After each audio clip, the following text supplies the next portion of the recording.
Then हमने बात किया डिफरेंट काइंड्स ऑफ बेलमेंट, देखा हमने पिछली क्लास में, जिसमें हमने देखा gratuitous, non gratuitous, duties of bailee देखा हमने, बेली की क्या-क्या जिम्मेदारी होती है, to take up the reasonable care of the goods, पहला ड्यूटी। दूसरी duty, not to make unauthorised use. तीसरी, not to mix without the consent, अगर विद कंसेंट मिक्स करेंगे तो चलेगा, लेकिन विदाउट कंसेंट मिक्स नहीं करना है।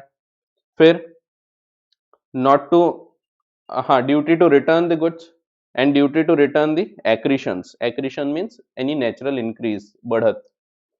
देन हमने देखा ड्यूटीज ऑफ बेलर, बेलर की ड्यूटी है to disclose the faults, in case of gratuitous bailment to disclose the known faults, in case of non gratuitous bailment disclose all the faults, even if he is not able to disclose, तो ऐसे cases में he will be held liable even if he is not aware. Then, in case of gratuitous bailment for the benefit of bailor, it is the duty of bailor to repay the necessary expenses. गाय वाला example, गाय मैंने रख के आया, गाय के ऊपर जो खर्चा लग रहा है वो खर्चा मैंने उठाना चाहिए, क्योंकि मैं एक तो बेली को कुछ पैसा दे नहीं रहा, ऊपर से मेरे को ही बेनिफिट मिल रहा है, सो मेरी जिम्मेदारी है कि मैंने पैसा देना चाहिए। ठीक है, तो जो भी नेचुरल, जो ऑर्डिनरी एक्सपेंसेस है, ये एक्सपेंसेस कौन बेयर करता है? बेनिफिशियरी। तो यहाँ पे आई एम द बेनिफिशियरी, गाय का ख्याल रख रहे हैं तो मुझे बेनिफिट्स मिल रहे हैं, तो ऐसे केसेस में I will pay it to the bailee. Then duty to indemnify, indemnity में पहला देखे थे for no title, then for premature termination in case of gratuitous bailment and for expenses by way of loss in returning the goods. इसके बाद duty to receive back the goods थी, simple सी थी। फिर हमने देखा था राइट्स क्या क्या होते हैं। जब हम राइट्स की चर्चा कर रहे थे तो हमने पहले बात किया बेली के राइट्स। बेली के राइट्स यानी पहले तो है जो बेलर की ड्यूटीज है वो बेली के राइट्स हो जाते हैं। इसके अलावा एडिशनल राइट थे, अगर सेवरल जॉइंट बेलर्स है तो किसी एक को भी जाके गुड्स वापस करेंगे तो दैट विल बी सफिशिएंट। दूसरा हमने देखा था अगर थर्ड पार्टी आपको गुड्स यूज नहीं करने दे रही है तो ऐसे केसेस में आप उसके ऊपर एक्शन ले सकते हैं। और खास बात यहाँ ये है कि बेली भी एक्शन ले सकता है एंड बेलर भी एक्शन ले सकता है, और जो भी उनको मिलेगा वो उन लोग शेयर करेंगे, जितना लॉस हुआ है उस हिसाब से वो लोग बांट लेंगे।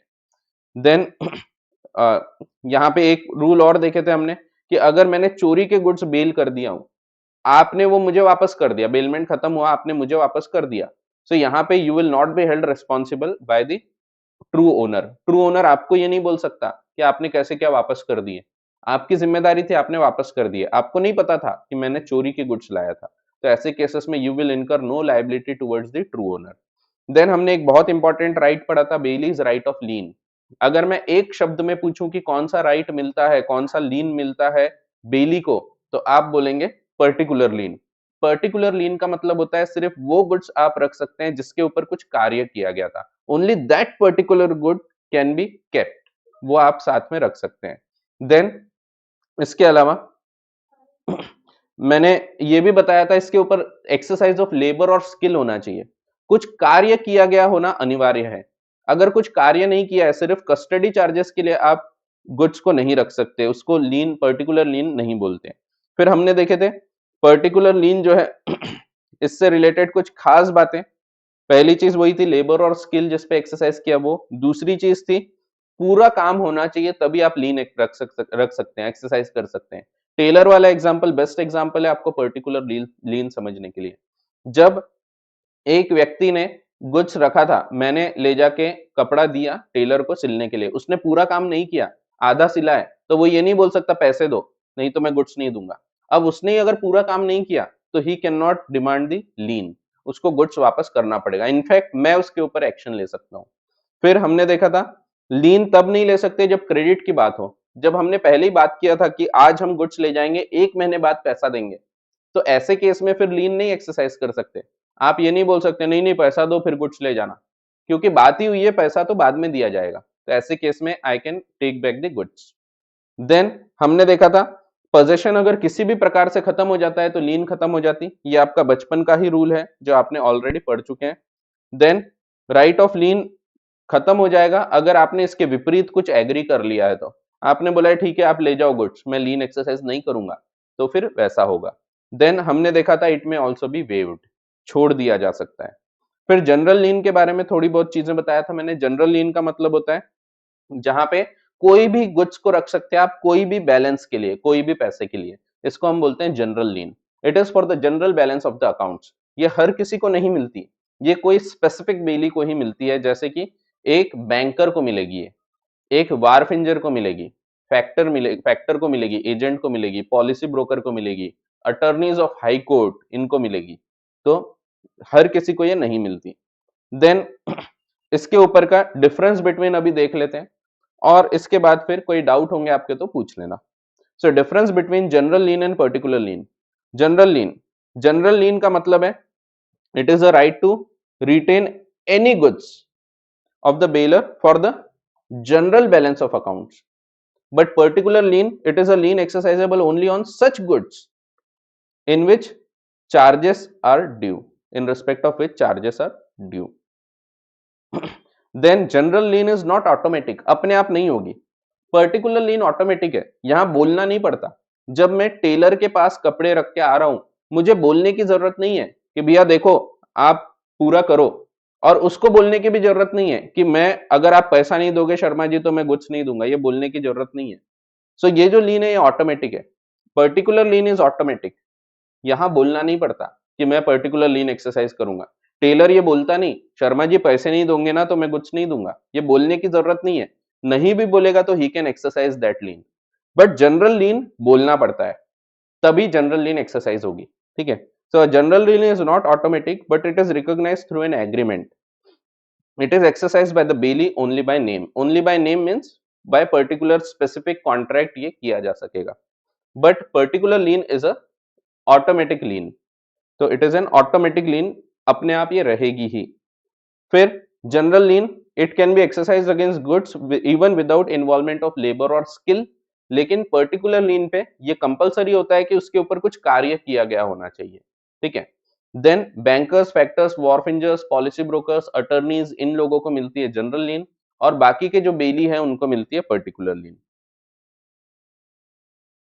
फिर under the right of general lien the goods can not be sold but can only be retain produce. The right of lien can be waived through a contract. ये सिंपल है कि आप चाहें तो वेव कर सकते हैं। यहां तक अगर आपको कोई डाउट होंगे तो आप पूछ सकते हैं, नहीं तो हम आगे की चर्चा चालू करेंगे।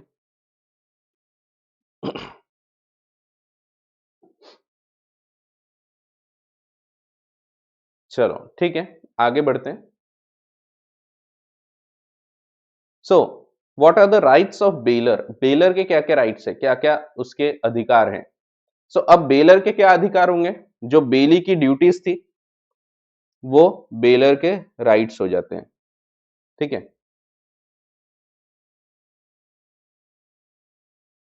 हाँ, the duties of the bailee are the rights of the bailor. Bailor can enforce the suit by suit all the duties of the bailee already discussed as his rights. To recapitulate, फिर से एक बार revise करने के लिए मैं बता दूं क्या क्या हमने पढ़े थे। बेली की ड्यूटी आती है, राइट, बेली की ड्यूटी है कि रीजनेबल केयर करना,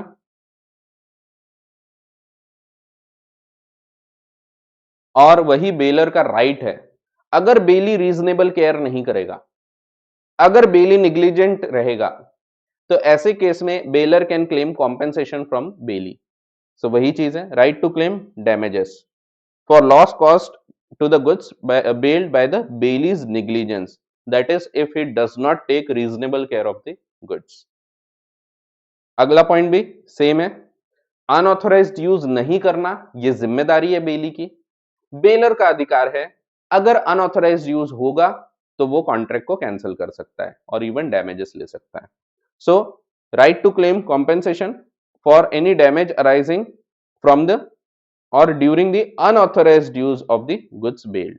सिंपल है, तो वही जो 5 आपने ड्यूटीज पढ़ी थी बेली की, वही 5 राइट्स करके आप पढ़ रहे हैं बेलर के। ठीक है, फिर तीसरा था मिक्स नहीं करना, वही यहां पे दिखेगा आपको। अनऑथोराइज्ड अगर मिक्सिंग हुई है तो उसके लिए जो भी नुकसान होगा वो नुकसान की भरपाई करना ये जिम्मेदारी है बेली की। बेलर का यही अधिकार होगा कि बेलर क्लेम कर सकता है कि तुमने मिक्स किया, अब इसको अलग करने का जो खर्चा आ रहा है तुम देखो, या फिर अगर वो अलग नहीं किए जा सकते तो उसका पैसा तुम मुझे दे दो। So right to claim compensation for any loss caused by unauthorised mixing of the goods bailed with his own goods. अगला था ड्यूटी टू रिटर्न, वही इसका राइट है, right to demand return of the goods. So return मांगना ये इसका अधिकार है, as soon as the time for which the goods were bailed has expired और for the purpose for which they have been build have been accomplished. फिर right to claim any natural accretion to the goods bailed. Natural accretion जो हमने already पढ़ा था कि अगर गाय है, गाय को बछड़ा हो जाता है तो ये बछड़ा वापस करना पड़ेगा, वही अधिकार है बेलर का। बेलर कैन क्लेम दैट काफ। ठीक है, तो ऐसा है। यहां तक कोई डाउट? कोई भी डाउट होगा तो आप पूछ सकते हैं। फिर अगले पॉइंट पे हम आते हैं। हम बेलमेंट के जो टॉपिक है इसको कंप्लीट करने आ रहे हैं, कंक्लूड करने आ रहे हैं। बस आज के दिन ये कंक्लूड हो जाएगा और प्लेज के ऊपर हम चर्चा चालू कर देंगे। ठीक है, और फिर क्वेश्चंस वगैरह भी देखना है, तो क्वेश्चंस अपन, मैं ऐसा सोच रहा था कि अपन थोड़ा रुक के देखेंगे क्वेश्चंस के लिए। अपन पहले एक चैप्टर और देख लेंगे थोड़ा, सो तब तक जो और नए लोग ज्वाइन हो रहे हैं वो लोग भी ज्वाइन हो जाते हैं और फिर हम क्वेश्चन बैंक के हिसाब से क्वेश्चंस भी डिस्कस करेंगे। ठीक है, बट आप अपने तरफ से अभी क्वेश्चन आंसर्स डिस्कस कर सकते हैं, खुद अपने आप सॉल्व करके देख सकते हैं। इसके अलावा आपको कुछ अगर डिफिकल्टी आती है तो आप मुझसे पूछ सकते हैं। ठीक है, बाकी मैं क्लास में डिस्कस करूंगा ही, जैसा कि जो भी डिफिकल्ट क्वेश्चंस होते हैं वो तो मैं पूरा डिटेल में बताता हूँ और जो सिंपल क्वेश्चंस है वो सिर्फ बता दूंगा कि कौन से टॉपिक के ऊपर है। ठीक है, और राइटिंग प्रैक्टिस आपको करना पड़ेगा। सो आगे बढ़ते हैं, कोई डाउट नजर नहीं आ रहा? सो अगला पॉइंट है, अगला जो राइट है, right to terminate the bailment. ये एक्चुअली जो टर्मिनेशन है ये मैं आपको एक अलग डायग्राम से बताऊंगा, आगे भी दिया है, बट ये जो टर्मिनेशन का राइट है, राइट टू टर्मिनेट, ये अलग से मैं बताऊंगा। ये 5 राइट तो ऊपर के जो ऑलरेडी ड्यूटीज ऑफ बेली थी वो है, इसके अलावा और 2 है, दोनों ही एक्चुअली राइट टू टर्मिनेट है। देखते हैं अपन।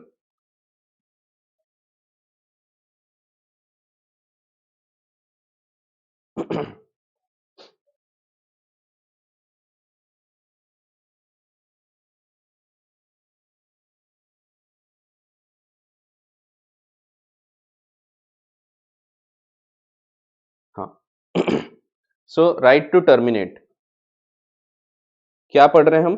बेलर के राइट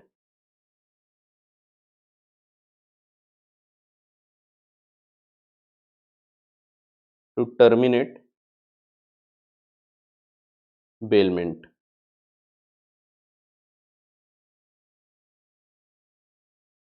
कब वो टर्मिनेट कर सकता है, कब वो कैंसिल कर सकता है बेलमेंट को, कब वो खत्म कर सकता है बेलमेंट को? सो बेलमेंट खत्म करने के लिए 2 केस यहां पे देखे जाएंगे। पहला केस, बेलमेंट किस प्रकार का है? क्या ये ग्रेटिशियस बेलमेंट है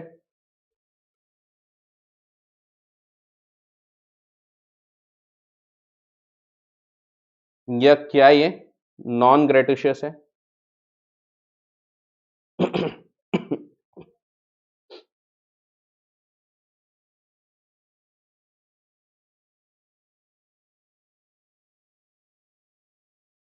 डिपेंड करेगा। अगर ग्रेटिशियस बेलमेंट है तो अलग रूल लगते हैं और नॉन ग्रेटिशियस बेलमेंट के केस में अलग रूल लगते हैं। पहली चीज, ग्रेटिशियस बेलमेंट। ग्रेटिशियस बेलमेंट यानी जहां पे पैसे के लिए काम नहीं कर रहे। याद है आपको, मैंने आपको पिछली क्लास में बताया था, gratuitous bailment can be terminated any time. कभी भी हम इसको कैंसिल कर सकते हैं। मैंने आपको कार दिया था, 7 दिन के लिए दिया था, मुझे घर पे गालियां पड़ी, मैंने वापस ला लिया। क्या मेरा यह अधिकार है? Yes, I have a right to terminate the bailment. If it is a gratuitous bailment I can terminate it any time, कभी भी, भले ही मैंने 7 दिन को दिया था। मैं ये नहीं बोल रहा it is not a breach of contract, मेरा राइट है। सो मैंने कॉन्ट्रैक्ट तोड़ा तो हूं, बट ये मेरा राइट भी है, मैं ये तोड़ सकता हूं बीच में। लेकिन यहां पे अगर नुकसान होगा, क्योंकि ये ब्रीच है तो नुकसान होगा तो भरपाई करूंगा मैं। ठीक है, नुकसान नहीं होगा तो कोई दिक्कत ही नहीं है, बट अगर नुकसान होगा तो मेरी जिम्मेदारी भी बनती है कि मैं भरपाई करूं। सो सबसे पहली चीज तो यह है, इन case of gratuitous bailment the baler can terminate it any time. कभी भी टर्मिनेट किया जा सकता है। So it is a right of bailor, he can terminate the contract of bailment anytime if it is a gratuitous bailment. But साथ में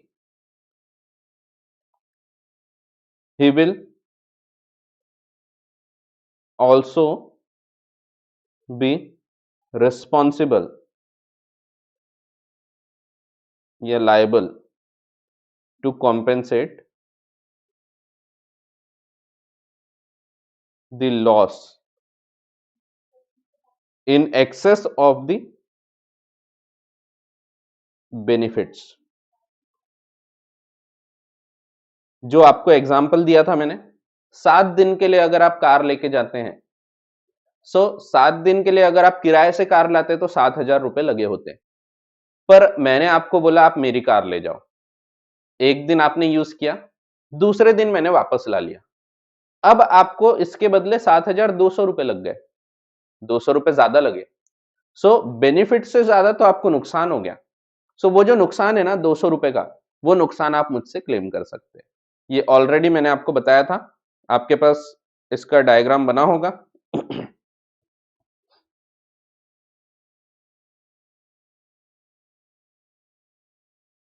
हाँ, ये वाला डायग्राम जिसमें मैंने बताया था, मैंने 7 दिन के लिए आपको गुड्स दिया, 1000 रुपए के आपकी सेविंग हो गई 7 दिन की, यानी 7,000 की बचत हुई होती, बट मैंने दूसरे दिन ही कॉन्ट्रैक्ट कैंसिल कर दिया। पहले दिन आपने गुड्स यूज किए, दूसरे दिन से मैंने कॉन्ट्रैक्ट कैंसिल किया, ये मेरा राइट था, बट आपको इसके वजह से 200 रुपए ज्यादा लग गए, तो आप ये 200 रुपए मुझसे क्लेम कर सकते हैं। तो मेरा राइट तो है, I can cancel the bailment any time if it is a gratuitous bailment, but simultaneously I will also be held responsible to compensate if there is any loss in excess of the benefit received. Benefit से ज्यादा अगर नुकसान होता है तो मेरी जिम्मेदारी होगी कि मैं वो नुकसान की भरपाई करके आपको दूं। ठीक है, ऐसा है। पहली चीज, इन case of gratuitous bailment, baler can cancel the bailment and he can demand back the goods any time. ठीक है, any time. And in case of non gratuitous bailment, अगर ये नॉन ग्रेटिशियस बेलमेंट है तो क्या होगा, तो ऐसे केसेस में he can cancel only if, तो he can terminate only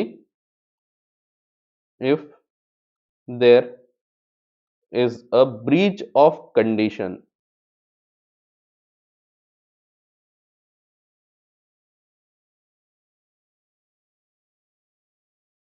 by बेली। जैसे मैंने आपको बोला था कि आप मेरी कार को बर्डी के मार्केट में नहीं ले जाएंगे, या आप मेरी कार को हाईवे पे नहीं ले जाएंगे, आप ले गए हाईवे पे, मैंने देखा, मैं वहीं से जा रहा था, मुझे दिखी, अरे मेरी कार यहां क्या कर रही है, जैसे ही मुझे पता लगा कि अनऑथराइज्ड यूज हो रहा है, मैं कार वापस ले सकता हूं। वैसे ही अगर रीजनेबल केयर नहीं किया जा सक रहा है, आपने घर पे पार्किंग है, आपकी अच्छी खासी जगह है, खुद की कार को पार्किंग में रखा, मेरी कार को रोड पे छोड़ दिया, जैसे ही मुझे पता लगेगा रीजनेबल केयर नहीं किया जा रहा है, मैं इसको कैंसिल कर सकता हूं। I can cancel the contract of bailment if it is a non-gratuitous bailment only when there is a breach of any condition like unauthorized use, like no reasonable care or mixing of goods। किसी भी प्रकार से अगर कोई भी condition पूरी नहीं की जा रही है, तो ऐसे केस में I can cancel the contract.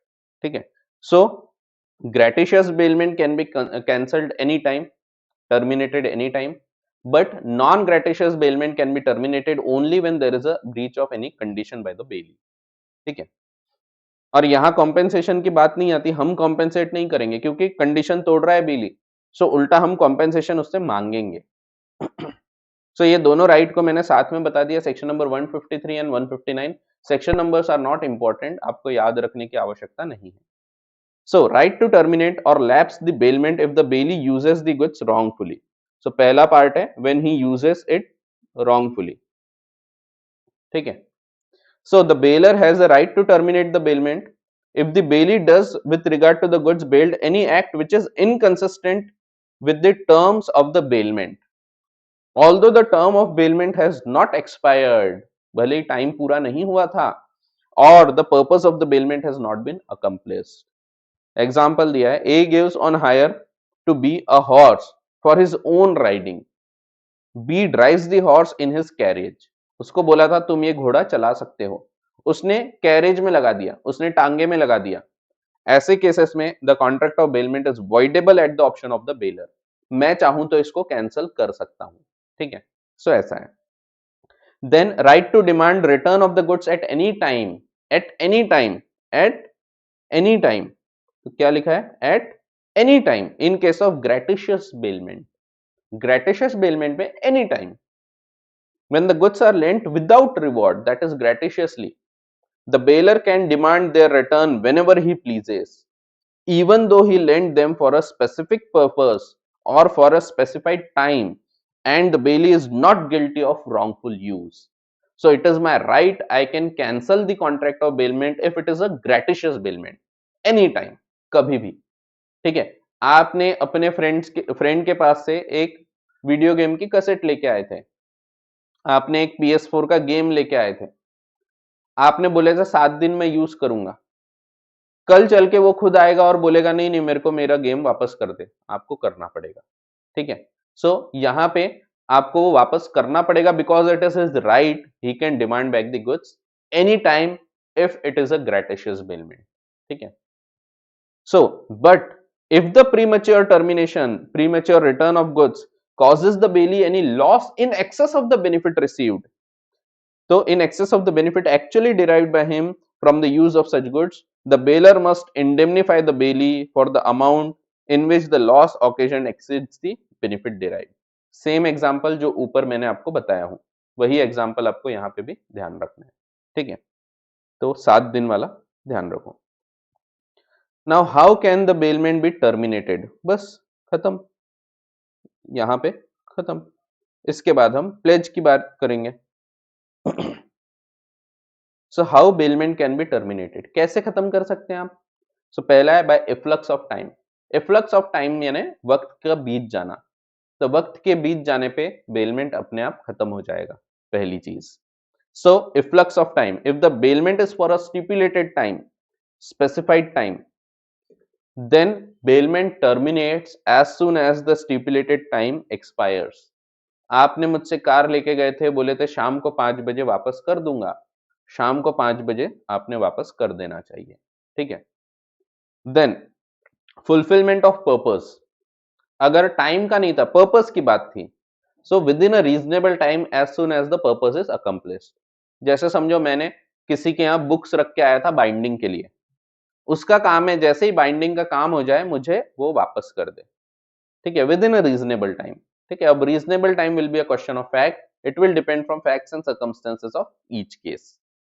तो इफ सेकेंड है fulfilment of purpose. If the bailment is for a specific purpose, the bailment terminates as soon as the purpose is fulfilled. ठीक है, act inconsistent with the terms. If the bailee acts inconsistent with the terms, जो अब भी just हमने ऊपर पढ़ा. So if the bailee does any act with regard to the goods bailed which is inconsistent with the terms of bailment, जैसा बोला था वैसा यूज नहीं कर रहे हो आप, so ऐसे केस में the bailment terminates, खत्म हो जाएगा. Goods lent gratuitously anytime. So a gratuitous bailment can be terminated at any time, but if premature termination causes loss to the bailee, then bailor should indemnify. Death. A gratuitous bailment terminates upon the death of either the bailor or the bailee. ध्यान रखो, ध्यान से सुनो, क्या बोला है? Gratuitous bailment terminate होता है, नॉन ग्रेटिशियस नहीं होता. क्यों नहीं होता? क्यों ग्रेटिशियस ही टर्मिनेट होता है? क्या लगता है आपको? क्यों ये सिर्फ ग्रेटिशियस बेलमेंट को रूल लग रहा है कि डेथ होगी तो खत्म होगा, बेलर की हो या बेली की हो?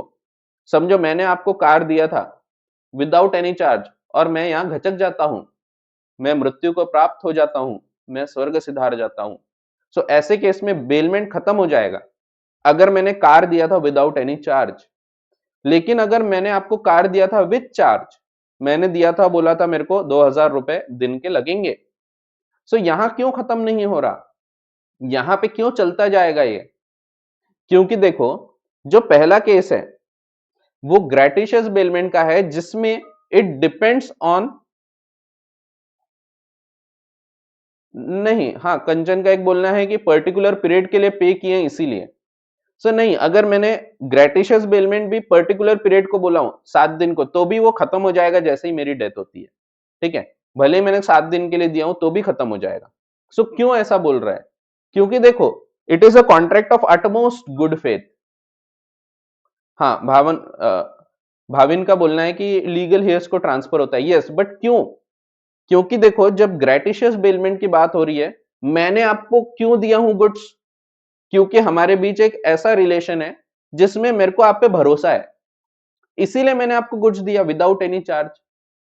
सो मैंने जब ग्रेटिशियस बेलमेंट किया हूं, that means it depends on the relation of the parties. It is a contract of utmost good faith. It is a contract of uberrimae fidei, means मुझे आप पर बहुत ज्यादा भरोसा है, इसीलिए मैंने आपको गुड्स दे दिया। यहां पे अगर मेरी डेथ हो गई, सो हमारा जो रिलेशन है वो खत्म हो गया, क्योंकि डेथ हो गई, मैं चला गया, अब आपके मेरे बीच कोई रिलेशन नहीं रहा। सो ऐसे केस में मुझे आप पे भरोसा था, लेकिन बाकी लोगों को, मेरे घर वालों को है ये जरूरी नहीं, और इसीलिए बेलमेंट अगर ग्रेटिशियस है तो खत्म हो जाता, क्योंकि ये भरोसे पे डिपेंडेंट था। लेकिन वहीं अगर पैसे के लिए किया है, समझो मैं किराए से गाड़ी देता हूं, मैंने आपको किराए से गाड़ी दिया हूं 7 दिन के लिए और मेरी डेथ हो जाती है, तो ये भरोसे पे डिपेंडेंट नहीं था, ये पैसे पे डिपेंडेंट कॉन्ट्रैक्ट है। सो ऐसे केसेस में it will devolve on my legal heirs. So वहां पे क्योंकि भरोसे की बात नहीं थी, वो इसीलिए नहीं चल रहा था कॉन्ट्रैक्ट, क्योंकि ट्रस्ट है, वो इसीलिए दिया गया है क्योंकि पैसा दिया था। सो जब पैसे की बात की गई है, तब कॉन्ट्रैक्ट खत्म नहीं होता, even after death it will devolve on the legal heirs. ठीक है, आइदर ऑफ द बेलर और the bailee, as the case में भी, किसकी डेथ होती है उसके ऊपर डिपेंड करेगा। सो ऐसा है। So only a gratuitous bailment terminates upon the death of either the bailor और द बेली। ठीक है, और आखिरी, destruction of the subject matter. आपके मन में तीसरा भी ख्याल आया होगा, सर बेलर की डेथ हो सकती है, बेली की हो सकती है, और गाय की हो गई तो भी टर्मिनेट हो जाएगा। अगला पॉइंट वही है, डिस्ट्रक्शन ऑफ सब्जेक्ट मैटर।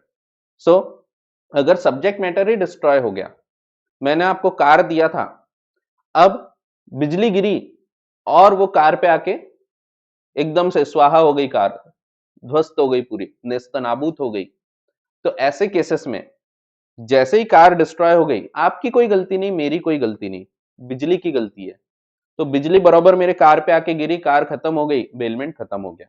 ठीक है, डिस्ट्रक्शन ऑफ सब्जेक्ट मैटर।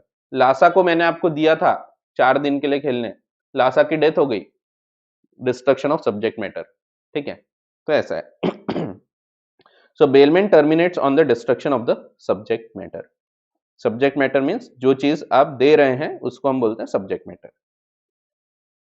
कोई डाउट यहां तक के? सब समझ रहा है? आवाज वगैरह क्लियर है? मैं दिखाई दे रहा हूं? हाँ, चलो आगे बढ़ते हैं। What are the rights and duties of finder of goods? ये कहीं सुना सुना लग रहा है क्या? हाँ, सुना सुना लगना चाहिए। सुना सुना नहीं लगना चाहिए, सुना सुना लगना चाहिए। सो फाइंडर ऑफ गुड्स, जब मुझे गुड्स छपड़ते हैं, मुझे रास्ते पे छपड़े गुड्स, मुझे छपड़ा 5,000 रुपए का ये पेन, रास्ते पे छपड़ा, मैंने उठा लिया, ये हो गया मेरा। क्या ये मेरा हो गया? नहीं, पिछले साल पढ़ा था आपने फाउंडेशन लेवल पे, पिछला साल भी नहीं बोलना चाहिए, अभी तो साल भी होने का है। तो ऐसे केसेस में हाँ, क्वासी कॉन्ट्रैक्ट में पढ़ा था आपने। सो जब एक व्यक्ति को कोई गुड्स छपड़ते हैं, मुझे 9 लाख का हार छपड़ा जमीन पे, मैंने उठा लिया, ऐसे केसेस में I am responsible as a bailee. तो वहां पे भी आपने जो पढ़ा था वो एक्चुअली यहीं से आता है, सेक्शन 168 से। सो फाइंडर ऑफ लॉस्ट गुड्स, उसको क्या क्या अधिकार है और क्या जिम्मेदारियां हैं? वही अधिकार और जिम्मेदारियां हैं जो एक बेली के होते हैं, क्योंकि he is considered as a bailee. So देखते हैं rights. A finder of goods is in the position of a bailee if he has taken the charge of the goods. अगर उसने गुड्स रखा है अपने पास, तो रास्ते पे पड़े थे, मैंने देखा, 9 लाख का हार पड़ा है, मैं बोला हाँ क्या करना है, छोड़ो, अमीर आदमी हूं मैं, जान दो। तो मैंने उठाया ही नहीं तो मेरी कोई जिम्मेदारी नहीं, या मैंने उठाया और ले जाके मैंने पुलिस स्टेशन में उसको जमा कर दिया, सो कोई दिक्कत ही नहीं। लेकिन हाँ, अगर मैं उसको रखता हूं अपने पास, so I am responsible as a bailee. ठीक है, तो वही दिया है। The rights of finder of goods can be summarised as follows. पहला है possession, he can retain the position of the goods against everybody except the true owner. याद है, ये भी आपने पिछले साल पढ़ा था, यहाँ पे आपने एक केस भी पढ़ा था, याद है किसी को?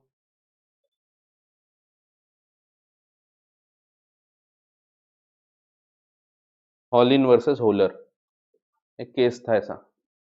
तो याद रहना चाहिए थोड़ा थोड़ा, ठीक है, नहीं है तो नहीं है, मैं बता दे रहा हूं आपको। सो आपने पढ़ा था जिसमें एक व्यक्ति को हीरा छपड़ता है।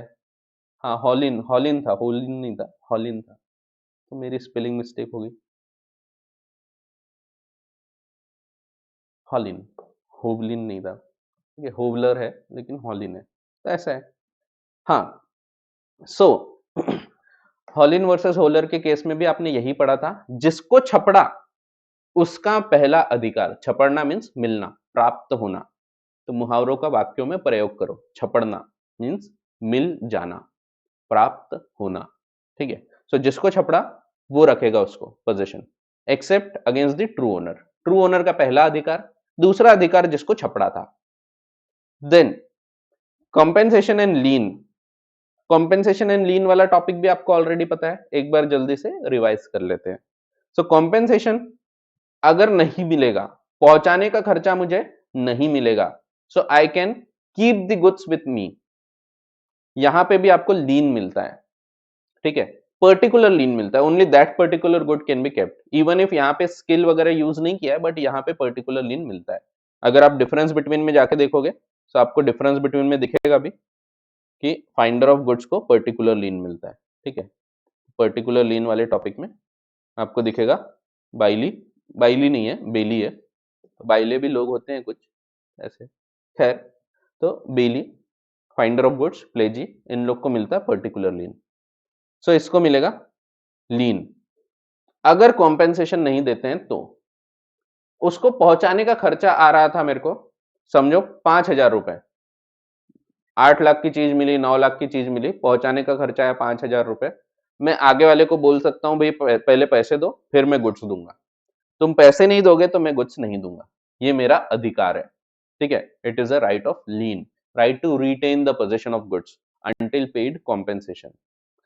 तो compensation in lien, he is entitled to be compensated for the trouble and expenses incurred by him to preserve the goods and to find out the true owner. He has a lien upon the goods for the payment. He has a lien upon the goods for the payment of these sums. That is, he can refuse to return the goods until they are paid. तो paid यानी झाड़ नहीं, वो पेड़ अलग होते हैं, तो वो पेड़ अच्छे होते हैं, ये पेड़ अलग है। पेड यानी पैसा देना, अनपेड यानी डिफॉरेस्टेशन, अनपेड, पेड, अनपेड कभी कभी फेंकता हूं मैं, ठीक है। हाँ, तो paid until he is paid, तो जब तक उसको पैसा नहीं मिलता तब तक वो लीन रख सकता है। But he has no right to sue the owner for such compensation, वो केस नहीं फाइल कर सकता। याद होगा आपको, आपने पढ़े थे, फॉर कॉम्पेंसेशन उसको मिलता है लीन, उसको नहीं मिलता केस फाइल करना, ठीक है। तो ऐसा है, ऐसा कुछ पढ़ा था आपने। और फॉर रिवॉर्ड, इनाम अगर रखा गया है उस पे, जिसको भी छपड़ेगा मैं उसको 5,000 रुपए दूंगा, इनाम रखा गया है अगर, सो इनाम के लिए आपको क्या मिलता है, आपको मिलता है राइट टू स्यू, आपको नहीं मिलता लीन, लीन नहीं मिलता आपको, ठीक है। सो वही दिया गया reward, he cannot file a suit for the expenses he has incurred, but he can sue for the reward which the owner might have offered for the return of the goods lost, ठीक है। सो वो case नहीं file कर सकता for the compensation, he can not file suit for expenses compensation, but he can sue for the reward, reward के लिए case file कर सकता है, which the owner might have offered for the return of the goods lost. The right to collect the reward is a primary and a superior right, even more than the right to seek reimbursement of expenses. ये भी उसका main अधिकार है, ठीक है, reward तो वो claim कर ही सकता है. Of course if he is aware of the offer, he should know कि रिवॉर्ड है. ये भी पिछले साल पढ़ा था आपने, लालमन शुक्ला वर्सेस गौरी दत्त, बच्चा घूम जाता है वगैरह वगैरह, कुछ याद होगा आपको. फिर सेल, सेल कर सकता है वो दो केसेस में. कौन से दो केस बताओ? दो केस, दो केस कौन कौन से दो केस? पहला, when the amount of compensation exceeds two third of the value, 2/3 तक अगर वो जा रहा है या उसके ऊपर, तो वो बेच सकता है. या फिर पेरिशेबल, ठीक है, जैसा कि किसी ने बोला पेरिशेबल, तो पेरिशेबल है तो भी बेच सकते हैं. So, if the goods found are commonly the subject matter of a sale, and if the owner cannot with a reasonable diligence be found, वो मिल नहीं रहा है हमको, or if he refuses to pay the lawful charges to the finder, the goods can be sold provided the following two conditions, either of the two conditions are fulfilled. पहला, when the thing is in the danger of perishing or of losing the greater part of its value, जब उसकी value कम हो जाएगी इसका डर है हमको, तो हम बेच सकते हैं. पेरिशेबल है, खराब हो सकते हैं, जैसे खाने पीने की चीजें, सो ये चीजें बेची जा सकती हैं. या फिर when the lawful charges of the finder amounts to 2/3 of its value, ठीक है, तो ऐसे केस में बेचे जा सकते हैं. सो ये तो थे बेसिक जो उसके राइट्स एंड ड्यूटीज है, राइट्स बताए बेसिकली. और ड्यूटीज ऑब्लिगेशन क्या है? बस वही है जो हमने ऑलरेडी पढ़ा था, कॉपी पेस्ट, ठीक है. सिर्फ एक एक्स्ट्रा चीज रहेगी यहाँ पे he has a he has a right, he has a duty to find out the true owner of the goods. ये एक्स्ट्रा है, बाकी पांचों वही है जो आपने ऑलरेडी पढ़ा. तो ये क्या है? ड्यूटीज एंड ऑब्लिगेशंस में आप क्या पढ़ रहे हैं? ड्यूटीज ऑफ बेली जो है वही पढ़ रहे हैं आप, क्योंकि वो बेली है तो उसकी वही ड्यूटी है जो बेली की होना चाहिए. क्या क्या ड्यूटी थी बेली की? पहली थी to take reasonable care of the goods. उसको जो गुड्स मिले हैं वो उसका रीजनेबल केयर करेगा. 9 लखा हार छपड़ा है, वो उसको बराबर ध्यान से रखेगा, रीजनेबल केयर करेगा. जैसे खुद के हार को रखता है वैसे वो दूसरे के हार को भी रखेगा, लेकिन वो उसको पहन के नहीं घूमेगा, ठीक है. So he must take reasonable care of the goods. पहला, he must not mix the goods with the his own goods. अगर उसको गुड्स छपड़े हैं तो he should not mix the goods, क्योंकि ये भी उसकी ड्यूटी है. Then he must return the goods to the true owner. Then he must return the accretion, accretions भी वापस करना चाहिए. फिर he must not use the goods for his purpose, unauthorized use नहीं होना चाहिए, इनफैक्ट यूज ही नहीं होना चाहिए यहाँ पे तो. And he must try to find out the true owner. तो सिर्फ ये 6th वाली एक एक्स्ट्रा ड्यूटी आपको दिख रही है, बाकी सब ड्यूटीज जो है वो सब तो सेम है, ठीक है. सिर्फ आखिरी ड्यूटी जो है ये एक एक्स्ट्रा है, ठीक है, जो आपको नॉर्मल बेली के केस में नहीं थी. Try to find out the true owner की जरूरत ही नहीं है, वहां तो पता है आपको किसके गुड्स हैं. यहाँ नहीं पता है तो आपकी जिम्मेदारी है, अगर आपने अपने पास रखा है then you are responsible to find out the true owner, ठीक है. तो ऐसा है. अब यहां तक कोई भी डाउट होगा, कोई भी शक होगा, कोई भी शंका होगी, कोई भी हानि होगी, कुछ भी होगा तो आप पूछ सकते हैं. फिर हम प्लेज के बारे में चर्चा चालू करेंगे. प्लेज छोटा सा टॉपिक है प्लेज का, ऐसे उठाए ऐसे घुमाए खत्म हो गया, बस छोटा सा टॉपिक. देखते हैं.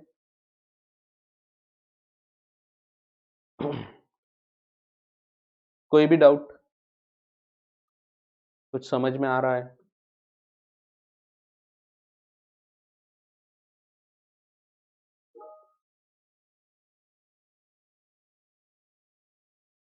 निखिल का बोलना है, is this an example of gratuitous bailment? Yes, बहुत अच्छा क्वेश्चन पूछा आपने. इनका ये बोलना है कि finder of lost goods bailment तो बोलते हैं हम, लेकिन क्या वो ग्रेटिशियस है? The answer is yes, gratuitous है. और सिर्फ पहुंचाने वगैरह का जो खर्चा है, क्योंकि ये for the benefit of bailor है, it is a bailment, gratuitous bailment for the benefit of bailor, और इसीलिए आप वो पैसा ले सकते हैं जो आपको पहुंचाने का खर्चा है, ठीक है। अगर हाँ रिवॉर्ड अनाउंस करेगा तो then it will become a non gratuitous bailment, पैसे के लिए काम हो जाएगा वहां पे, ठीक है, तो पैसा मिलेगा फिर। चलो आगे बढ़ते हैं। Define pledge. तो ये प्लेज जो है नाम से बीमारी लगती है। बीमारी नहीं है, तो ये एक प्रकार का कॉन्ट्रैक्ट होता है। It is a special type of bailment. It is a bailment of goods, इसकी डेफिनेशन ही है, it is a bailment of goods for the purpose of security, safety, safe custody. जब हम एक चीज रखते हैं दूसरे व्यक्ति के पास, इसलिए ताकि हमको पैसा मिल जाए उधारी में और आगे वाले को सिक्योरिटी मिल जाए, उसको हम बोलते हैं प्लेज। इन सिंपल टर्म्स, गिरवी रखना। तो जब गिरवी रखी जाती है चीज, तो उसको हम बोलते हैं प्लेज, ठीक है। So what is pledge? अगर आप डेफिनेशन देखो तो pledge is nothing but the bailment of goods. It is a bailment, but इसका पर्पस क्या होगा? As security. यहाँ पे उसका यूज करना वगैरह ये सब पर्पस नहीं होता। और यहाँ पे देखो, यहाँ पे आप देखोगे सिर्फ कस्टडी भी ट्रांसफर हुई तो भी प्लेज कहलाता है, ठीक है। यहाँ पे आप कंट्रोल नहीं भी देते हैं, कई बार चीजों का पूरा कंट्रोल नहीं देते हैं, तो भी ये प्लेज में कवर होता है। ये देखेंगे अपन थोड़ा थोड़ा, इसके ऊपर मैं अभी और चीजें आपको बताऊंगा, ठीक है। सो आगे बढ़ते हैं। So bailment of goods as security, तो इसका मेन पर्पस है security. For payment of the debt और performance of a promise is called as pledge. The bailor in this case is called the pawner or pledger. The bailee is called as the pawnee or the pledgee. ठीक है, तो ये simple सा है, पता है आपको, ये बता देता हूं फिर भी। जैसे एक व्यक्ति है, इसको थी पैसे की जरूरत, ये जाता है एक मनी लेंडर के पास। एक मनी लेंडर है, ये बोरोवर है, ये बोरो करने जाता है, पैसा मांगता है। मनी लेंडर बोलता है भाई पैसा तो मैं दे दूं, लेकिन तुम कोई सिक्योरिटी तो दो, कुछ चीज तो रखो मेरे पास, तब तो मैं पैसा दूंगा। ये देता है एक रिंग, फोन करता है उसको, नहीं वो रिंग नहीं, ये देता है एक गोल्ड रिंग।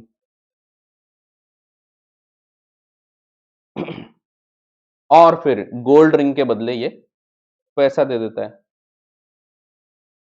यानी डेट, और ये हो गई सिक्योरिटी। सो पहली चीज तो यहां से आपको समझ गई, there will be always a consideration in case of pledge. Pledge में कभी भी ऐसा नहीं होगा कि कंसिडरेशन नहीं है, वो तो पैसे के लिए किया जा रहा ना, पैसा होना हमको इसीलिए तो चीज रख रहे हैं हम। So it will always be for consideration. Bailment can be for consideration as well as not for consideration, but pledge will always be for consideration. हमेशा इसमें पैसा इन्वॉल्व होगा। Then जो व्यक्ति चीज गिरवी रखता है उसको हम बोलते हैं प्लेजर। प्लेजर एक गाड़ी भी है प्लेजर, वो अलग है। वो अलग रहता है, बोलते हैं अपन कई बार। जैसे आप बोलते थैंक यू, वो बोलता है इट्स माय प्लेजर, फिर आप बोलते इट्स माय एक्टिवा। करते हो आप ऐसा? ठीक है, मेरे को पता है। इसी को पॉनर भी बोलते हैं। पॉनर, पॉनर या प्लेजर। जिसके पास गुड्स रखे जाते हैं इसको हम बोलते हैं पॉनी। संग तेरे पानियों सा, तो पॉनी। और इसको ही हम बोलते हैं प्लेजी। तो रिस्पेक्ट दे रहे हैं हम उसको, जी, प्लेजी। नहीं, वो नहीं, प्लेजी। यहां भी क्या होगा, कुछ वक्त बाद बोरोवर जाएगा और पैसा वापस कर देगा, डेट रीपे कर देगा। जैसे ये रीपे करेगा, the thing will be return to him. So इसको चीज वापस मिल जाएगी। तो गोल्ड रिंग रिटर्न हो जाएगी, ठीक है, सिंपल। ये होता है एक सिंपल सा प्लेज। कितना डिफिकल्ट है? तो बकवास है। सो बेलमेंट आपको अच्छे से समझ चुका है, प्लेज में कुछ भी नहीं बचता, ठीक है। तो प्लेज एक सिंपल सा टॉपिक है।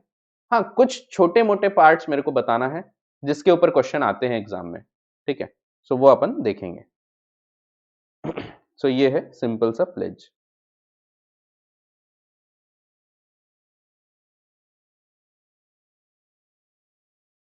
सो देखो वही दिया है, the bailment of goods as a security for payment of the debt और performance of the promise is called as pledge.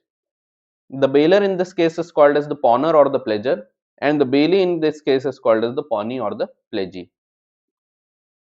फिर इलू दिया है वहां पे, इलू illustration.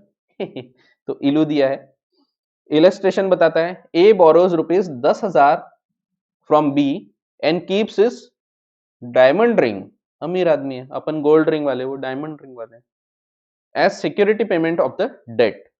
The bailment of diamond ring is called as pledge. Simple. आगे note, देखो नोट दिया है, उठा लो, काम आएगा नहीं। तो ये नोट क्या बोलता है?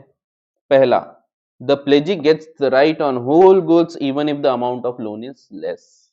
ध्यान रखो, ये आपको एक क्वेश्चन आ सकता है एग्जाम में। समझो मुझे लेना था लोन, मुझे चाहिए थे पैसे, मैं जाता हूं एक बैंक के पास, ये है bank, bank bank bank bank bank जमाना बोले, तो बैंक है ये, एक गाना है ऐसा बहुत पुराना। सो बैंक है, मैं जाता हूं बैंक के पास, बैंक बोलता है शर्मा जी कुछ रखो तुम, तो हम पैसा देते हैं आपको। मैं बोलता हूं ठीक है, मेरे पास है कुछ गुड्स, मैंने गुड्स इसके पास रख दिया, गुड्स की कीमत है समझो 2 लाख रुपए, और मेरे को पैसा जो दिया है बैंक ने, ये दिया है सिर्फ 1 लाख रुपए। थोड़ा चेंज कर लेता हूं मैं इसको, समझो 1.5 लाख रुपए, तो 1.5 लाख रुपए दिया है। सो सवाल यह है, क्या कल चल के अगर मैं ये पैसा वापस नहीं करता हूं, सो क्या बैंक पूरे 2 लाख के गुड्स बेच सकता है या 1.5 लाख के बेचेगा? द आंसर इज पूरे 2 लाख के बेच सकता है। यहां तो हाँ ठीक है, गुड्स बहुत सारे होंगे, अलग अलग होंगे, पर समझो एक ही मैंने रिंग दिया होता तो 2 लाख की एक रिंग रख के आया हूं मैंने, तो ऐसे केस में यहां पे बैंक को पूरे प्रॉपर्टी पे अधिकार प्राप्त होते हैं, ठीक है। ये भी एक प्रकार का प्लेज है, चीज गिरवी रखे पैसा लेके आए, ठीक है। सो यहां पे ध्यान रखने वाली बात यह है कि the banker gets the right on whole goods, पहली चीज, एंड यहां पे अगर पैसा वापस नहीं करेंगे तो पूरे गुड्स बेचे जा सकते हैं। हाँ फिर लेकिन पूरे गुड्स बेचने के बाद पैसा ज्यादा आया, तो ज्यादा आया तो क्या करेगा बैंक?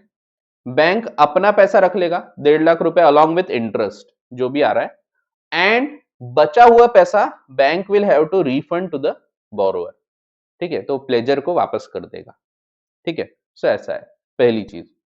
दूसरी चीज, समझो मेरे पास गुड्स नहीं है, गुड्स आ रहे हैं कहीं रास्ते से, समझो कोई एक पर्टिकुलर रोड से गुड्स आ रहे हैं, गुड्स हैं इन ट्रांजिट। तो जब गुड्स ट्रांजिट में होते हैं तो मेरे पास क्या होता है? मेरे पास होती है बिल्टी, डॉक्यूमेंट ऑफ टाइटल। अगर मैं बैंक को ये डॉक्यूमेंट ऑफ टाइटल दे दूं तो क्या प्लेज क्रिएट हो सकता है? The answer is yes, it is a document which shows the ownership of the goods, which shows the possession of the goods, control of the goods। और अगर मैं ये डॉक्यूमेंट जमा कर दूं बैंक के पास तो it will also be considered as a valid pledge। so depositing the title deeds, आप अगर उसके कागज भी जमा कर देते हैं, that will also constitute a valid pledge। कुछ केसेस बताता हूं, एग्जाम में पूछ सकते हैं जो। पहला केस, एक कार खरीदा मैंने, कार पे लोन है बैंक का। अब अगर कार मैं बैंक से लेके आता हूं, खरीद के लाया और लोन पे लेके आता हूं, अब अगर बैंक बोलेगा कार हमारे पास रहेगी तो क्या काम होगा मेरा? सो नहीं, कार तो मैंने अपने यूज के लिए लाया ना। सो बैंक यहाँ पे कार नहीं रखती है, बैंक उसके कुछ पेपर्स रखती है अपने पास, और एक एक्स्ट्रा की भी रखती है कई बार। So it is also a valid pledge, ठीक है। So depositing only documents that will also create a valid pledge. It can be a document of title, it can be the document of the goods, ownership of the goods, ये भी एक valid pledge create करता है। एक actual case हुआ था, एक producer था, उसको मूवीज बनाना था। मूवी बनाने के लिए उसने महंगे महंगे कैमरा लेके आया। अब वो जो कैमरा थे बहुत महंगे थे, नॉर्मल कैमरे ही अगर अच्छा आप खरीदने जाओ तो वो 70-80 हजार 90 हजार के आते, बट ये कैमरे बहुत महंगे थे। सब सब 5-5 10-10 लाख के कैमरे लेके आया उसने, क्योंकि मूवीज बनाना था। अब कैमरा प्रोजेक्टर ये सब उसने लेके आया, खरीद के लाया, लेकिन मूवी बनाने को खर्चा लगता है। वो बैंक में जाता है लोन लेने, बैंक वाले उसको बोलते हैं ठीक है हम लोन देंगे, लेकिन ये जो कैमरा वगैरह है ये हमारे पास गिरवी रखो। वो बोलता है जी अगर मैं ये रख दूंगा तो शूटिंग कैसे होगी? उसने क्या किया, उसने बोला मैं इसके कागज रख देता हूं और मैं एग्री करता हूं कि जब भी आप बोलोगे तो मैं आपको ये पोजीशन दे दूंगा। क्या ये भी प्लेज क्रिएट हो गया? The answer is yes. यहां पे भी बैंक को अधिकार प्राप्त होता है, ठीक है। सो ये सब क्वेश्चंस जो है ये आ सकते हैं एग्जाम में, सो ध्यान रखो आप। दो इंपॉर्टेंट चीजें जो यहां पे लिख के दी गई है। पहली चीज कि pledgee gets the rights on whole goods even if the amount of loan is less, पहली चीज। दूसरी चीज, depositing the title deeds is enough to create a valid pledge. आपने सिर्फ उसके कागज जमा कर दिए, दैट विल बी इनफ, चल जाएगा, ठीक है। एक्चुअली इसको थोड़ा सा नाम बदलते हैं अपन, कार के केस में खास तौर पे इसको प्लेज के बदले हम हाइपोथिकेशन वर्ड यूज करते हैं, हाइपोथिकेशन बोला जाता है इसको, ठीक है। बट आपको फिलहाल वो बाइफर्केशन करने की जरूरत नहीं। तीन चीज होती है, तीनों में हल्का हल्का फर्क है। पहली चीज है प्लेज, दूसरी हाइपोथिकेशन, तीसरी मॉर्गेज। तो ऐसी तीन चीजें रहती है, तीनों सिमिलर है, ठीक है। तीनों में फर्क है हल्का फुल्का, बट फिलहाल आपको कोई वो जानने की जरूरत नहीं। एक चीज है मॉर्गेज जो होता है इमूवेबल प्रॉपर्टीज में होता है, ठीक है। मॉर्गेज यानी वही गिरवी रखना ही होता है वो भी, बट जमीन जायदाद जब गिरवी रखते तब ये वर्ड यूज किया जाता है। जब कार जैसी चीज है जो एक्चुअल में हम यूज कर रहे हैं, इसको हम बोलते हैं हाइपोथिकेशन। जब कार हम यूज कर रहे हैं और डॉक्यूमेंट जमा करके आए, ये एक्चुअली हाइपोथिकेशन कहलाता है। आपको ये वर्ड दिखेगा नहीं क्योंकि आपको कोर्स में ऐसा अलग बाइफर्केशन नहीं है, ठीक है। और प्लेज में जब एक्चुअल में चीज आप रखते हैं, that is called as a pledge, ठीक है। फिलहाल वैसे आपको इसमें डीप में जाने की आवश्यकता नहीं है, बट मैंने आपको तीनों चीज बता दी है। Then difference between a bailment and a pledge. So क्या डिफरेंस है इसमें? ऑब्जेक्टिव, बेलमेंट के बहुत सारे मकसद हो सकते हैं। It can be the use of the goods, repairs, safe custody, कुछ भी हो सकता है।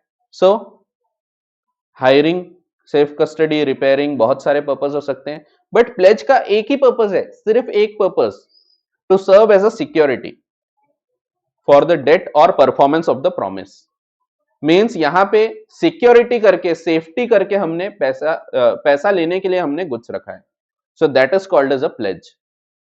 Nature, bailment is a genus. Genus means a wider category and pledge is a species. वो उसकी एक नैरोअर कैटेगरी है।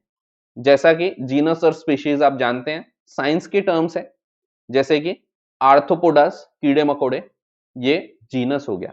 उसमें से कॉकरोच इज अ स्पीशी, ठीक है। जैसे पाइसिस, बहुत सारी मछलियां, जीनस हो गया। उसमें से gold fish is an species. जैसे कि बेलमेंट बहुत सारे प्रकार के हो सकते हैं, ये जीनस हो गया। उसमें से एक प्लेज, तो प्लेज इज अ स्पीशीज, ठीक है। सो उसका एक प्रकार। So nature, bailment is a genus and pledge is a species. Right to sell. Bailey normally does not have a right to sell. Normally does not have a right to sell. बेली के case में right to cell नहीं होता। मैंने समझो अगर packing के लिए books भेजा हूं या बाइंडिंग के लिए बुक्स भेजा हूं, तो क्या आगे वाला बेच सकता है क्या उसको? तो नहीं, जनरली नहीं, ठीक है। Generally he can not sell the goods. But pledge में तो बेचने के अधिकार दिए ही जाते हैं। अगर भाई आप पैसा नहीं चुकाओगे तो आपकी ये जो गोल्ड रिंग है दैट विल बी सोल्ड, ठीक है।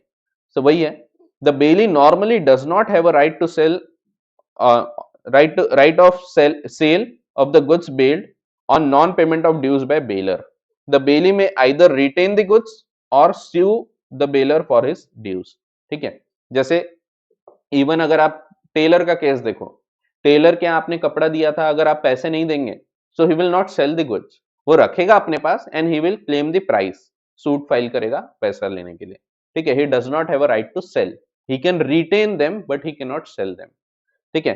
बट प्लेज में there is a right to sell, the pledgee has a right of sale of the goods pledged on default after giving notice to the pledger, after giving notice to the pledger, after giving notice to the pledger. So notice देने के बाद बोलना पड़ता है, bank भी ऐसे नहीं बेचेगा।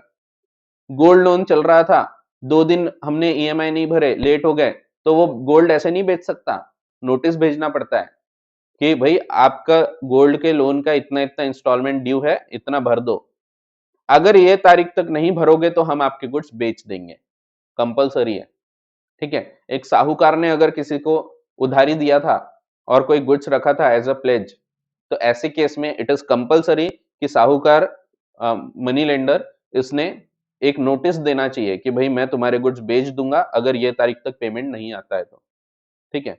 सो ऐसा है। देन टाइप, जनरली बेलमेंट में भी, जनरल बेलमेंट में भी ग्रेटिशियस एंड नॉन ग्रेटिशियस दोनों हो सकते हैं, ठीक है। इनफैक्ट ये 4th और 6th पॉइंट सेम है। सो कंसिडरेशन में और मे नॉट बी प्रेजेंट, एक ही बात है। वैसे ही but a pledge can not be gratuitous, it will always be for money, वहां तो उसका काम ही है पैसा लेना है, इसीलिए तो हम वहां पे गुड्स को गिरवी रख रहे हैं। So it will always be for consideration, always present, ठीक है। Usage right, bailee has a right of using the goods bailed if the nature of transaction so requires, car के केस में यूसेज राइट दिए जाते हैं, but the pledgee has no right of using the goods pledge, वो use नहीं कर सकता। Of course this rule is, अगर आप चाहें तो इसको आप बदल सकते हैं, ठीक है। तो it is open to the parties कि वो चाहें तो ये रूल बदल सकते हैं। जैसे समझो कहीं पे कार मैंने गिरवी रख के आया, सो मैं बोल सकता हूं तुम चला सकते हो कार, ठीक है। तो भले ही it is a pledge but मैं उसको अधिकार दे सकता हूं। सो ऐसा है। Discharge of contract, so contract कब डिस्चार्ज हो जाता है? बेलमेंट के केस में आफ्टर द स्पेसिफाइड टाइम और fulfilment of the purpose.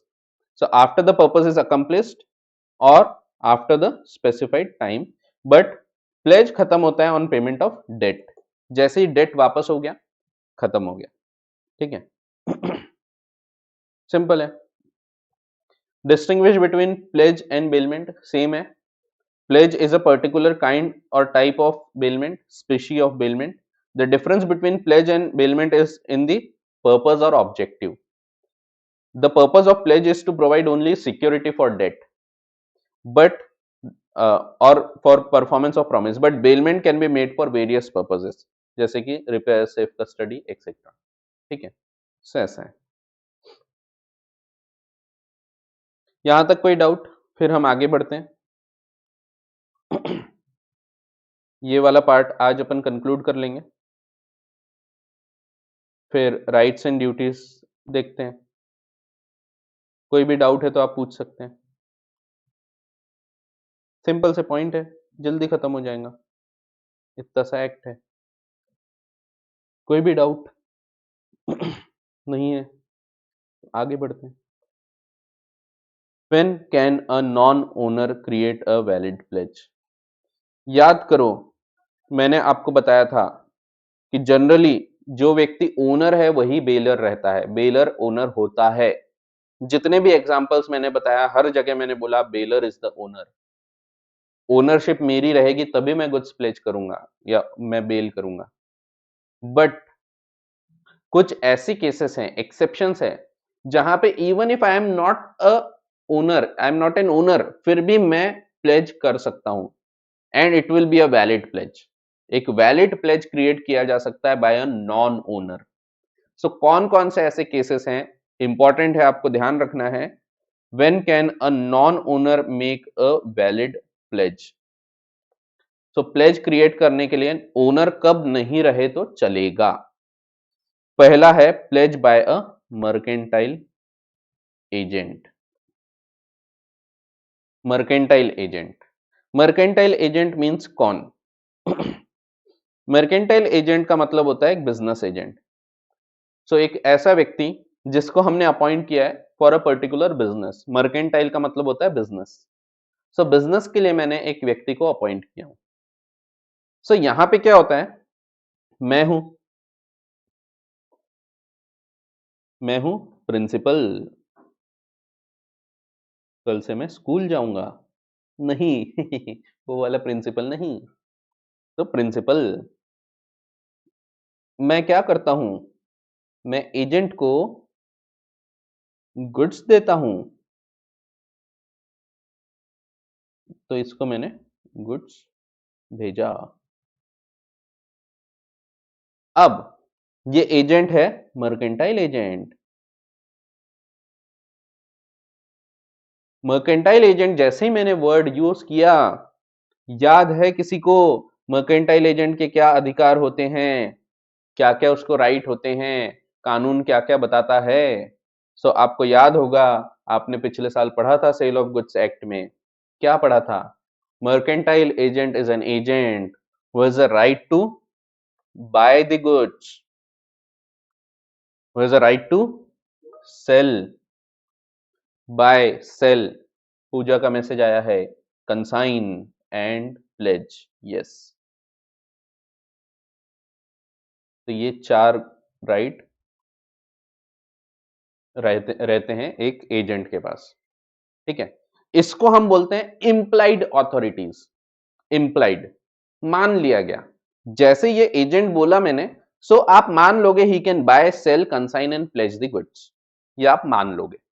This is called as an implied authority. ये इम्प्लाइड है।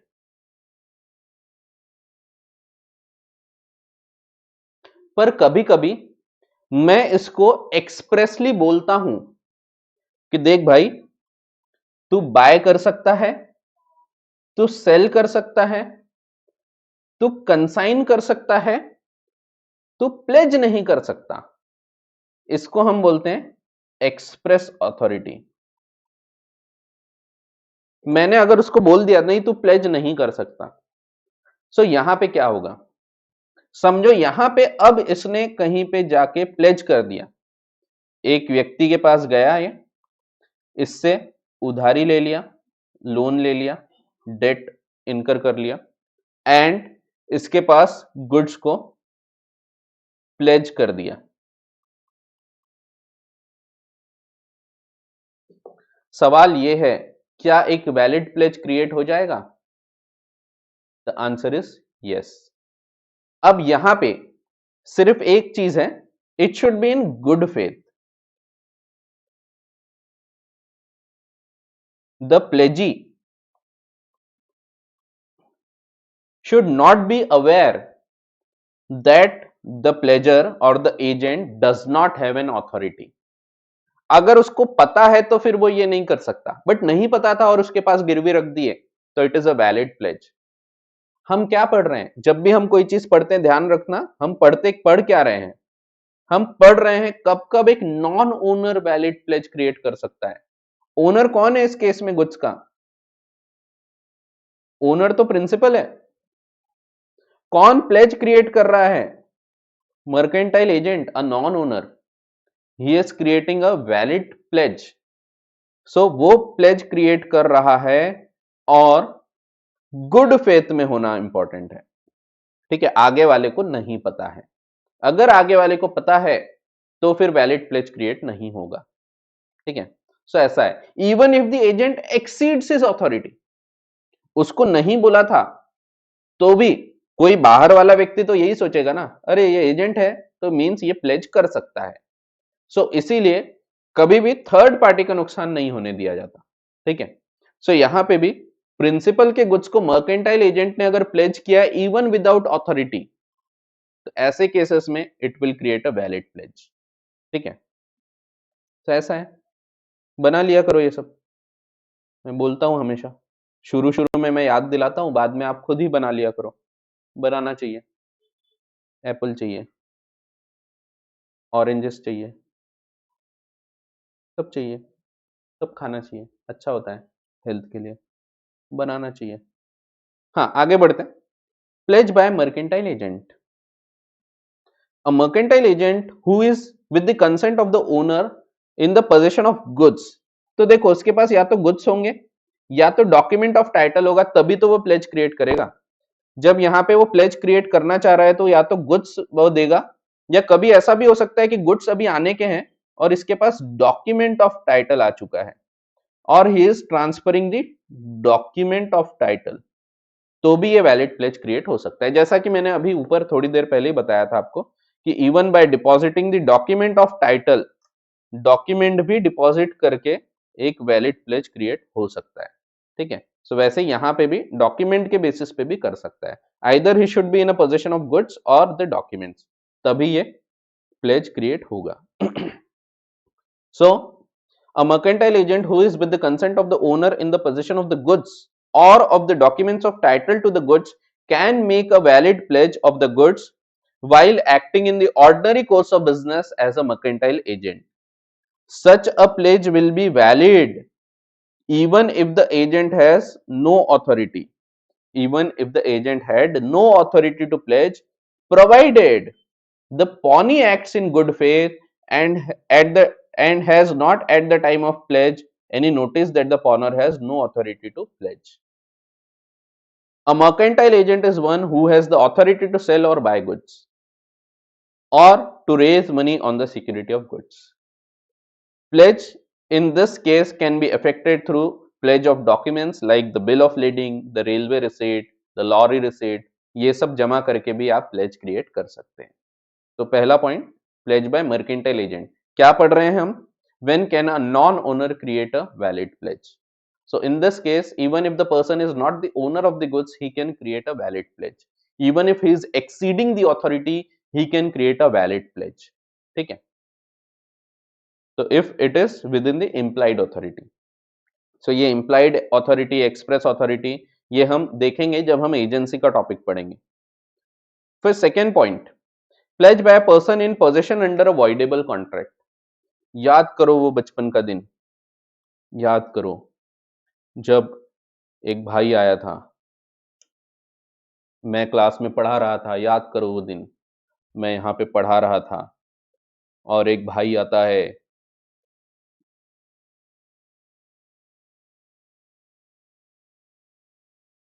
वो आके मेरी प्रॉपर्टी, अब प्रॉपर्टी में यहाँ पे हम लेंगे कार,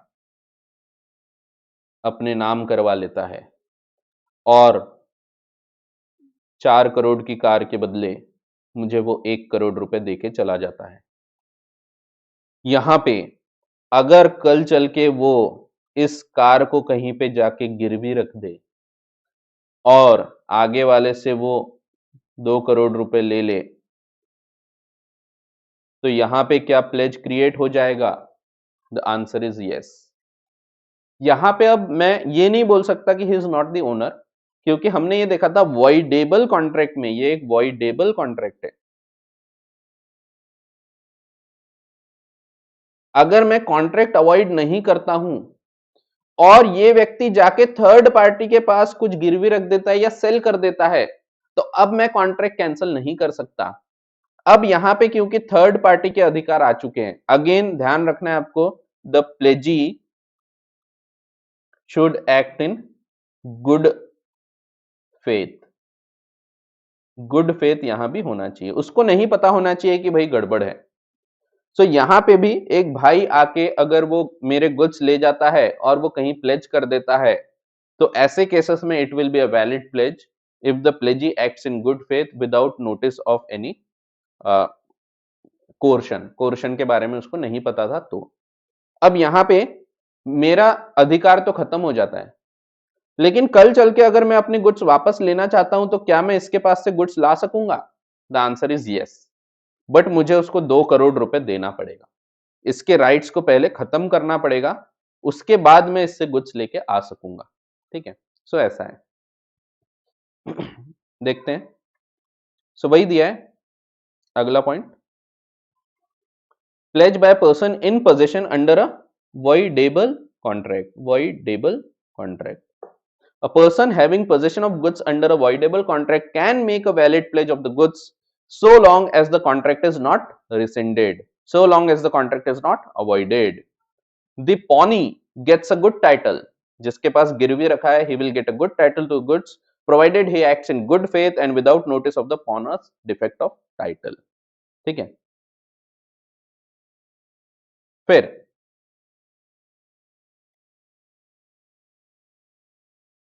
अगला पॉनर with limited interest. So pawnor with limited interest, जहां पे उसका इंटरेस्ट बहुत कम है। एक एग्जांपल देंगे, फिर से एग्जांपल से समझो, बहुत आसान हो जाती है चीजें। सो क्या होता है, हाँ क्या होता है, मैं एक दिन रास्ते से जा रहा था, भेलपुरी खा रहा था। तो मैं रास्ते से जा रहा था, रास्ते पे मेरे को जमीन पे पड़ी दिखी एक घड़ी, तो जमीन पे पड़ी एक घड़ी, मैंने उसको उठाया। अब वो घड़ी को मैं उठाता हूं, वॉच है, मैं उसको उठाता हूं, मैं देखता हूं अरे ये तो काफी महंगी घड़ी है लेकिन ये बंद है। मैं क्या करता हूं, मैं जाता हूं एक दुकान में और इसको रिपेयर कराता हूं। समझो घड़ी की कीमत है 10,000 रुपए, 10,000 की घड़ी है। मैं जाता हूं उसको शॉप पे ले जाता हूं और यहां से रिपेयर करवा के लाता हूं। रिपेयर कराने का मेरे को 2,000 रुपए का खर्चा आता है, 2,000 रुपए मैंने पे किया। ठीक है, सो 2,000 रुपीज मैंने पे किया टू द शॉपकीपर और मैंने घड़ी लेके आ गया। अब मैं इसको गिरवी रखता हूं किसी अन्य व्यक्ति के पास, एक प्लेजी है, उसके पास ले जाके मैं इसको गिरवी रख देता हूं। इससे मैंने पैसा लेके आ गया। अब सवाल यह आता है, ट्रू ओनर जो था, ट्रू ओनर को पता लगता है कि अरे मेरी घड़ी इसके पास रखी है, ट्रू ओनर, और इसने उधारी दिया है, समझो 3,000 रुपए की, 3,000 रुपए इसने मेरे को दिया। अब ट्रू ओनर को अधिकार होता है वैसे तो गुड्स के ऊपर। सवाल यह है कि जब ट्रू ओनर प्लेजी से अपनी घड़ी वापस मांगेगा तो उसको पैसा तो देना पड़ेगा। कितना पैसा देना पड़ेगा?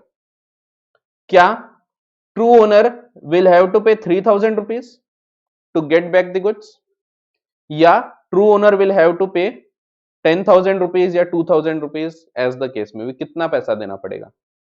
सो यहां पे रूल ये बोलता है प्लेजी को सिर्फ 2,000 रुपए लेने का अधिकार है फ्रॉम द ट्रू ओनर। क्यों? क्योंकि यहां पे जो पॉनर है, प्लेजर है, he has a limited interest. उसको भले 10,000 की चीज मिली है बट उसमें उसका कितना अधिकार है to recover from the true owner?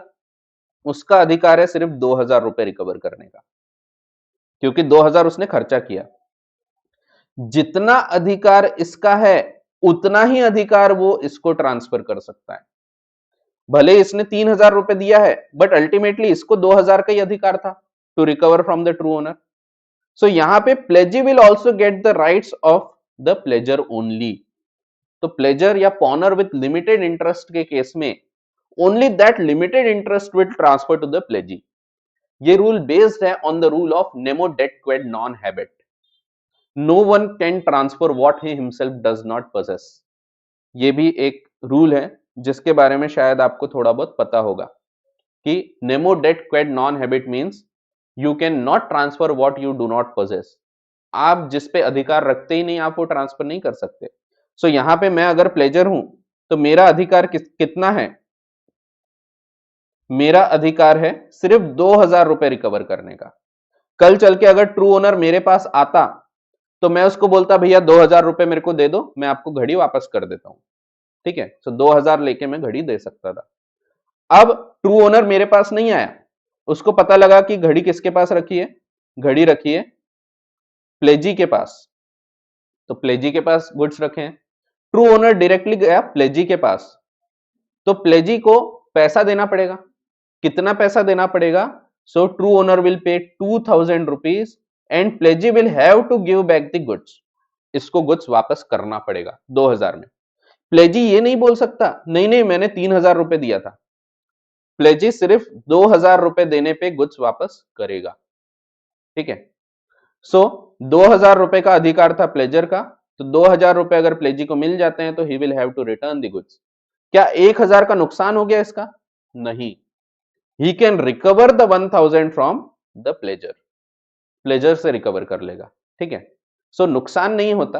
Ultimately जितना अधिकार इसको था 2000 रुपए का, only that can be transfer to pledgee. So यहां 2000 का इसको अधिकार है, तो 2000 रुपए he can recover from true owner. ठीक है। सो ध्यान रखो। हाँ, गौरव का बोलना है नहीं समझा, तो क्या नहीं समझा? कोई पर्टिकुलर पॉइंट या पूरा कंसेप्ट? सर वो लिमिटेड राइट वाला पार्ट। हाँ, तो लिमिटेड राइट मीन्स मेरा राइट कितना है? 2000 रुपए लेने का। क्योंकि देखो 10,000 की चीज है तो मैं इसको दूंगा तो 10,000 मांगूंगा क्या मैं? नहीं। मेरा कितना अधिकार होता है जब कोई चीज छपड़ती है मेरे को? तो उतना अधिकार होता है जितना खर्चा किया हूं। तो मैंने खर्चा किया 2000 का, तो 2000 का मैंने अगर खर्चा किया हूं तो 2000 रुपए इससे रिकवर कर सकता हूं।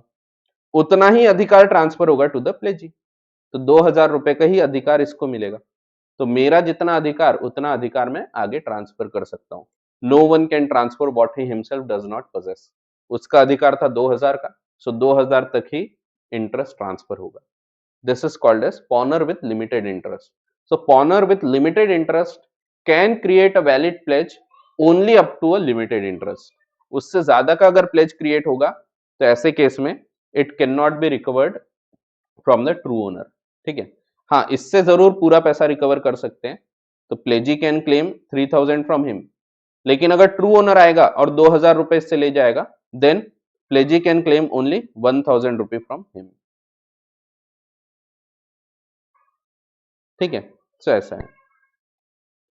सो पॉनर विथ लिमिटेड इंटरेस्ट, एक सेकेंड ना, 2-3 कॉल आ गए।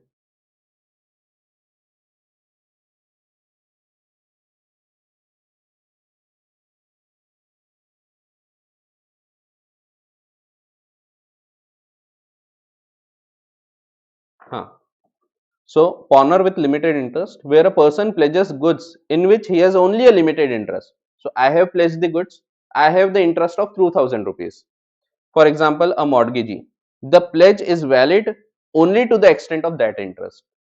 Illustration दिया है, X finds a watch on road, gets the same repaired at the cost of rupees 100 and pledges the same for 500 with the true owner. 500 रुपए लेके उसने गिरवी रख दिया।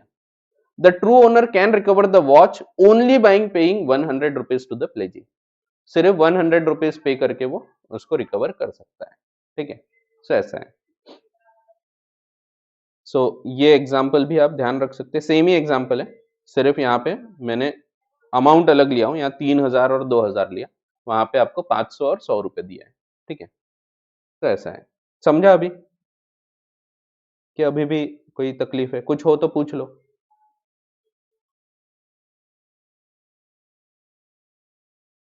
समझ गया? चलो आगे का सिंपल पॉइंट है, आगे के तीनों पॉइंट सिंपल है, देख लेते हैं। ऑलरेडी पता है आपको। पहला, प्लेज बाय को ओनर इन पोजेशन। को ओनर, समझो दो जन ने मिलकर एक कार खरीदे, मैंने और आपने। सो अपन दोनों ने मिलकर एक कार खरीदे, ऑडी R8। 4 करोड़ रुपए की कार हुई। आपने 2 करोड़ रुपए डाले, मैंने 2 करोड़ रुपए डाला, कार अपन ने खरीद ली है। अब कार एक जन रखेगा, ऐसा तो कर नहीं सकते कि मैं बोलूंगा 2 चक्के तुम ले जाओ, 2 चक्के मैं रख लेता हूं, इंजन तुम ले जाओ, चेसिस मैं रख लेता हूं, तो ऐसा तो नहीं कर सकते। सो कार एक जन रखेगा। समझो आपने बोला कि सर आप एक बार आप कुछ दिन कार रखो अपने घर में, बाद में मैं रखूंगा, 15 दिन आप रखो, 15 दिन मैं रखूंगा। मैंने बोला ठीक है, मैंने कार लेके आ गया घर पे। अब मुझे पैसे की जरूरत थी, मैंने ये कार गिरवी रख दिया किसी व्यक्ति के पास और मैंने उससे उधारी ले लिया। यहां पे क्या वैलिड प्लेज क्रिएट हो जाएगा? The answer is yes, even if I have not taken the consent of the other को ओनर। दूसरे को ओनर का भी उतना ही अधिकार था, बट मैंने उसके पूछे बिना अगर कार गिरवी रखा हूं तो भी it will create a valid pledge, subject to same चीज है, गुड फेथ होना चाहिए। जिसने उधारी दिया है उसको पता नहीं होना चाहिए कि इसमें गड़बड़ है, तो ऐसे केसेस में it will be a valid pledge. ठीक है, so if one of several co-owners is in the sole possession of the goods with the consent of the other owners, he can make a valid pledge of the goods। और वो खुद का हिस्सा भी और दूसरे के हिस्से को भी प्लेज करवा सकता है। ठीक है, सो ऐसा है। आगे के 2 point sale of goods act से आते हैं। पढ़ के देखो एक बार, कुछ समझता है क्या? फिर मैं आपको समझाता हूं। पहले एक बार खुद पढ़ के देखो क्या लिखा है। अ seller who is in possession of goods even after cell, seller in possession even after sale, so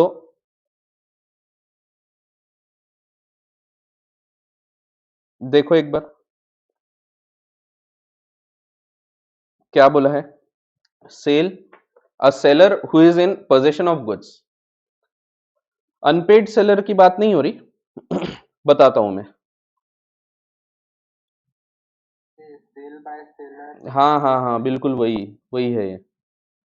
so sale by seller in possession of goods after sale था, वैसे यहां pledge by seller in possession. हम पढ़ क्या रहे? When can a non owner create a valid pledge. So यहां पे seller है, इसने गुड्स बेच दिया है टू द बायर। जैसे ही मैंने बोला बेच दिया है, it is a case of sale. Owner कौन हो गया? बायर। पर ऐसा हो सकता है कि गुड्स अभी भी रखे कहां हैं? गुड्स रखे हैं अभी भी सेलर के पास। Seller is in possession, possession seller का है।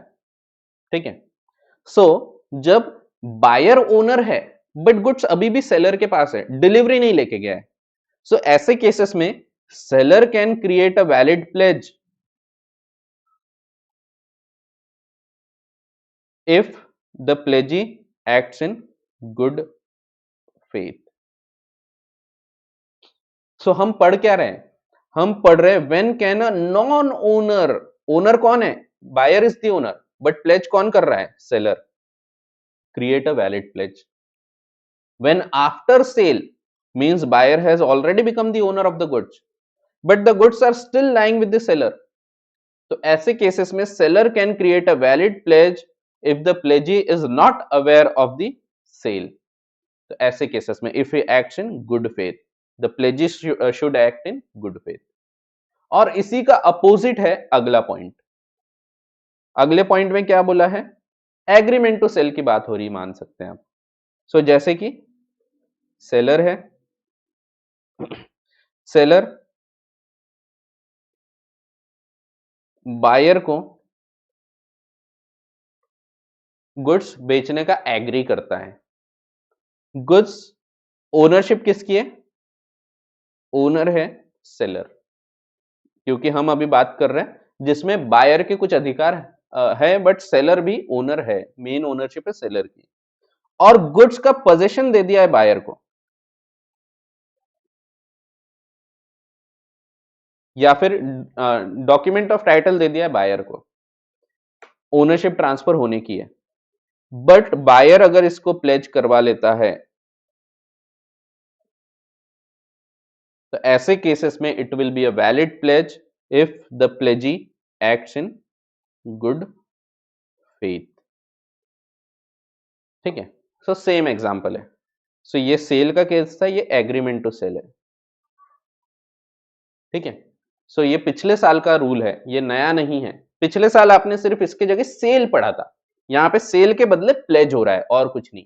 बाकी रूल वही है जो आपने सेल ऑफ गुड्स एक्ट में पढ़ा था, जहां पे आपने सेल किया था, यहाँ पे हम सेल के बदले प्लेज मान रहे हैं। ठीक है, बाकी वैसा ही रूल है। ठीक है, तो वो 2 पॉइंट वहां लिखे हैं। वहां एक्सप्लेन नहीं किया है, so you should make the diagrams ताकि आपको याद रहे, ठीक है। वो एक्सप्लेन इसीलिए नहीं किया है क्योंकि ऑलरेडी आपको पता है वो चीजें, ठीक है, और हेडिंग पढ़ के आपको समझ जाता है। So a seller who is in possession of the goods even after sale can create a valid pledge, simple एक लाइन में समझ जाता है। वैसे ही buyer who has obtained possession of goods before sale can create a valid pledge, ठीक है, यानी एग्रीमेंट टू सेल की बात हो रही है। तो ये पिछले साल का पढ़ा हुआ आपका टॉपिक है। सो ये टॉपिक पे आज अपन क्लास को कंक्लूड करते हैं। आपके कोई भी डाउट्स होंगे तो आप जरूर पूछ सकते हैं। कोई डाउट? हाँ, गुंजन का एक क्वेश्चन है, सर वो कोर्शन वाले example could you please repeat.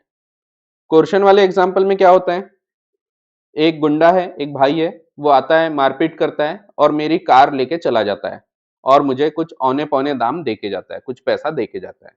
ये वॉइडेबल कॉन्ट्रैक्ट है क्योंकि उसने मारपीट करके लेके गया।